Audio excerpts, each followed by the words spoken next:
جی میرا آپ سے سوال ہے کہ آپ بہت ساری خواتین کے کرش ہیں، لیکن آپ کی کرش کون ہے؟ یار میری کرش جو ہے نا وہ کرش ہو گیا معاملہ۔ مجھے بہت کرش ہوتے ہیں، اور مجھے لگتا ہے کہ یہ کرش کی حد تک ہی رہے تو بہت ضروری بھی ہے، صرف کرش کی حد تک رہے، کیونکہ ہر انسان آپ کو کوئی انسپریشن دیتا ہے، ہر انسان کی کوئی بات، کوئی اس کا شاید فیچر، گانے نہیں بنتے، فیچرز کے اوپر بنتے ہیں، آنکھوں پہ، ہونٹوں پہ، بالوں پہ، تو فار اے کریٹو پرسن مجھے لگتا ہے کہ کرش ہونا بہت ضروری ہے۔ آخری کرش کون؟ ویسے اس نے پہلا پوچھا تھا، میں تو کہہ رہا ہوں آخری بتاتا ہوں آخری کرش وہ تاکہ اس کے ساتھ کام کرنے میں پابندی لگوائی جا نہیں، سکے۔ وہ ایکٹریس نہیں تھی، وہ مجھے ایک لڑکی، میں اور ہم نہیں بیٹھے ہوئے تھے ایک ریسٹورینٹ میں ابھی دبئی میں، تو وہاں پر ایک میں نے لڑکی کو دیکھا تھا، تو ہمنا بھی اسے ہی دیکھ رہی تھی اور میں بھی اسے ہی دیکھ رہا تھا، صحیح دوست ہے، ہم دونوں اس کو دیکھ رہے تھے، اور وہ جیسے ہی گزر کے گئی تو میں نے ہمنا سے کہا، ہمنا نے کہا ہاں یار بہت خوبصورت تھی، بہت خوبصورت تھی، مطلب وہ دور سے چلتی ہوئی آ رہی تھی دبئی مال میں، اور مجھے نہیں پتا ہمنا کب سے دیکھ رہی تھی، لیکن جب میں نے ہمنا کو دیکھا تو ہمنا بھی اسی کو فالو کر رہی تھی۔ اچھا ذہن میں رکھنا کہ دوست جو ہے نا، چاہے بیگم ہو، چاہے فیمیل ہو کوئی، چاہے میل ہو، یہ جو بات ہنسی ہنسی میں ہوئی ہوتی ہے 5-7 سال کے بعد وہی بات جو ہے تانے کے طور پہ سامنے آتی ہے۔ ذہن میں رکھنا ہمیشہ، سر اگر مزے لینے تو پھر تانے سننے تانے پڑیں سننے پڑیں گے۔ جی السلام علیکم، میرا علی باز صاحب سے ایک سوال ہے کہ محبت کا سین کرتے ہوئے آپ کو کسی سے محبت ہو گئی ہو، کیا کسی بندے کو آپ سے محبت ہو گئی ہو اور جو سین ہے وہ کسی اور طرف نکل گیا ہو، تو اس کے بارے میں تو ذرا جواب دیجیے گا۔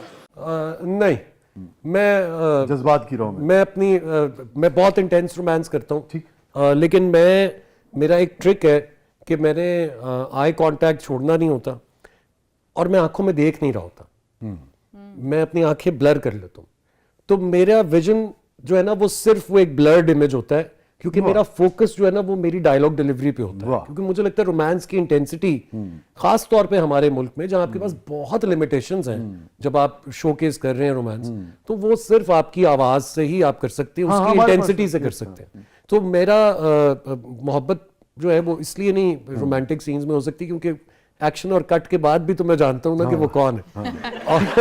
تو کبھی ایسا نہیں ہوا، نہیں، وہ مجھے، اور دوسری طرف سے بھی کبھی ایسا نہیں ہوا؟ سر وہ ہوتا رہے، ہم تو اس کے بارے میں انکوائر بھی نہیں کرتے، ہم اچھا نہیں، کبھی کسی نے کہا ہو، انکوائر نہ کیا ہو، لوگ بتا دیتے ہیں؟ کیا ہی دیتے ہیں لوگ، کچھ نہ کچھ کیا ہی دیتے ہیں، تو ہم اچھا کتنی مرتبہ کہا آپ؟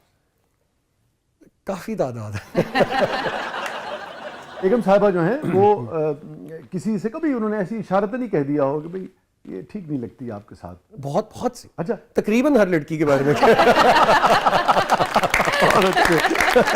stay with us ناظرین، کہیں نہیں جائیے گا، اور میرے خیال میں تو انہوں نے یہ بھی کہا ہوگا بیگم صاحبہ نے کہ آپ دوبارہ اپنا لا کی طرف کیوں نہیں چلے جاتے ہیں، یہ کہا کہ نہیں کہا؟ نہیں، یہ نہیں کہا۔ Stay with us، کہیں نہیں جائیے گا، چھوٹے سے وقفے کے بعد واپس آتے ہیں پروگرام کے اگلے مرحلے میں، آپ کے لیے بہت کچھ ہے، آپ دیکھ رہے ہیں زبردست۔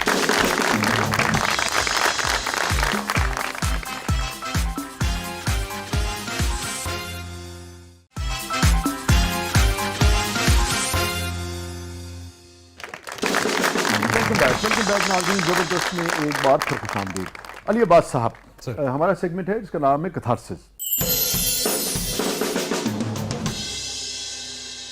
کوئی خواب ادھورا رہ گیا ہو، کوئی محرومی زندگی میں؟ مجھے لگتا ہے کہ مجھے اپنے والد کے لحاظ سے یہ لگتا ہے، یہ فیل ہوتا ہے کہ کیونکہ وہ بہت ڈیسپریٹلی چاہتے تھے کہ میں CSS کروں، اور میں نے CSS کے پیپرز دیے بھی، مجھے لگتا ہے کہ اگر میں نے وہ CSS کر لیا ہوتا اور اس کے بعد میں بے شک جوائن نہ کرتا، ایکٹنگ کی طرف آ جاتا، ان کی خواہش پوری ہو تو ان کی ایک خواہش جو ہے، یہ جو رہ گئی ہے خواہش دل میں ان کے، وہ میں پوری کر دیتا تو شاید ان کو مجھ سے یہ شکوہ نہ ہوتا۔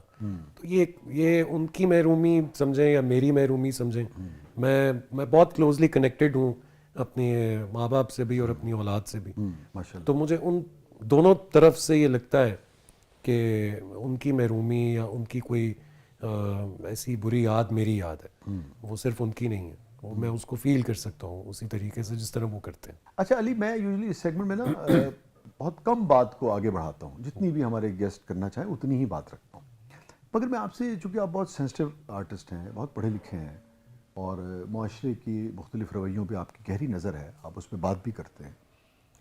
کیا وجہ ہے, ایک کبھی سوچا آپ نے کہ چونکہ آپ جانتے بھی ہوں گے نا, سوچا بھی اور جانتے بھی کہ کتنا بڑا آرٹسٹ جس کا نام ہے وسیم عباس, جس کو لوگ یعنی کہ مطلب نو ڈسرسپیکٹ ٹو اینی سول سرونٹ, مگر کوئی بھی ہو, چاہے ڈپٹی کمشنر ہو, چاہے ڈی ایم جی ہو, چاہے پولیس ہو, اس کی بہت رسپیکٹ ہوگی, بڑی تعظیم ہوگی, اپنی فورس کے اندر ہوگی, اپنے لوگوں میں ہوگی. مگر دوسری طرف ایک آدمی ہے جو کہ جس گلی سے گزر رہا ہے وہاں لوگ اسے پیار کر رہے ہیں, سلوٹ کر رہے ہیں, مل رہے ہیں, اور پھر اس کے والد بھی اور فیملی, اتنی اس میں رسپیکٹ بھی ہے, اس میں پیسہ بھی ہے, اس میں فیم بھی ہے, مگر اس کی خواہش یہ رہی کہ میرا بیٹا جو ہے وہ سی ایس پی آفیسر بنے. کیا وجہ ہے, کبھی سوچا؟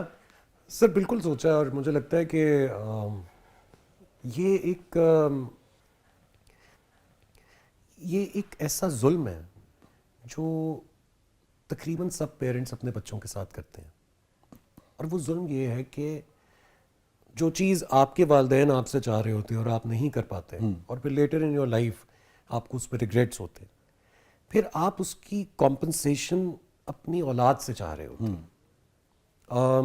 مجھے یہ لگتا ہے کہ کیونکہ دادا جی اور پاپا کا بھی یہی سیم سائیکل تھا جو میرا اور پاپا کا ہے. اچھا, بھٹی صاحب چاہتے تھے کہ وسیم صاحب C S P officer C S P officer بنے یا آرمی میں چلے جائیں. اوکے, یہ دونوں چیزیں ان کی وش لسٹ میں تھیں, اور وہ ظاہر ہے انہوں نے نہیں کی. تو I think later in his life انسان پہ کرائسس بھی آتے ہیں, انسان کے اپس اینڈ ڈاؤنس بھی ہوتے ہیں, اور تب آپ کو یہ لگتا ہے کہ اگر میں نے وہ کام کر لیا ہوتا تو شاید میں ان کرائسس سے نہ گزر رہا ہوتا. اور یہ شعبہ تو ہوائی رسک کہلاتا ہے. ہوائی رسک کہلاتا ہے, خاص طور پہ اس زمانے میں تو بالکل ہی ہوائی رسک تھا یہ. تو مجھے لگتا ہے کہ وہ جو ابا کی طرف سے ایک میرے پہ, کیونکہ میں خاندان میں سب سے پہلا بچہ پیدا ہوا تھا, تو وہ جو برڈن آف رسپانسبلٹی تھا کہ خواہشات ساریاں یہ پیچھے سے پوری نہیں, میں نے نہیں کی, یہ اب میرا بیٹا پوری کرے گا. تو میں اس کو ظلم اس لیے کہوں گا کیونکہ ہر بچہ ایک یونیک کوالٹی کے ساتھ پیدا ہوتا ہے. اللہ تعالیٰ نے ہر کسی کو کسی نہ کسی کوالٹی سے نوازا ہے. میں مان ہی نہیں سکتا کہ دنیا میں کوئی انسان ہے جس کے پاس ایک یونیک کوالٹی نہیں. اسی کو پہچاننا کامیابی کی پہلی سیڑھی ہے. میوزک ہے, یس, میرا بھائی گٹار بجاتا ہے, میں پکڑ کے جتنی مرضی دیر بجاتا رہوں میری انگلیاں اس طرح اس گٹار پر چل ہی نہیں پاتی, کیونکہ میرے میں وہ ٹیلنٹ نہیں ہے جو میرے بھائی کے اندر.